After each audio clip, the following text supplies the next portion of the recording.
டாஸ்மாக் முறைகேடு தொடர்பான வழக்கில் சென்னை உயர்நீதிமன்றம் முன்ஜாமீன் வழங்க மறுத்ததை தொடர்ந்து திமுக முன்னாள் அமைச்சர் செந்தில் பாலாஜி தரப்பில் உச்சநீதிமன்றத்தில் அவசர மேல்முறையீட்டு மனு தாக்கல் செய்யப்பட்டிருந்தது. இந்த நிலையில் இந்த மனு மீதான விசாரணையிலிருந்து உச்சநீதிமன்ற நீதிபதி மோகனா திடீரென விலகியுள்ள செய்தி அரசியல் மற்றும் சட்ட வட்டாரத்தில் பெரும் பரபரப்பை ஏற்படுத்தியுள்ளது.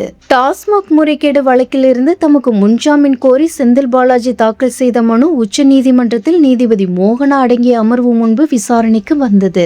அப்போது வழக்கின் பின்னணி மற்றும் கோப்புகளை பரிசீலித்த நீதிபதி மோகனா இந்த விசாரணையிலிருந்து தான் முற்றிலும் விலகிக் கொள்வதாக அதிரடியாக அறிவித்தார். நீதிபதி மோகனா தனது விலகலுக்கான காரணத்தை குறிப்பிடுகையில், செந்தில் பாலாஜி தொடர்பான முந்தைய சில வழக்குகளில் தான் வழக்கறிஞராக ஆஜராகி வாதாடியிருப்பதாக சுட்டிக்காட்டினார். இதனால் நீதித்துறை தர்மத்தின் அடிப்படையிலும் நடுநிலைமை பேணவும் தற்போதைய முன்ஜாமீன் மனு மீதான விசாரணையிலிருந்து தான் விலகுவதாக தெளிவுபடுத்தினார். நீதிபதி மோகனா விலகியதை தொடர்ந்து இந்த முன்ஜாமீன் மனுவை உடனடியாக விசாரிக்க உச்சநீதிமன்ற தலைமை நீதிபதி அமர்வுக்கு மாற்றப்பட்டுள்ளது.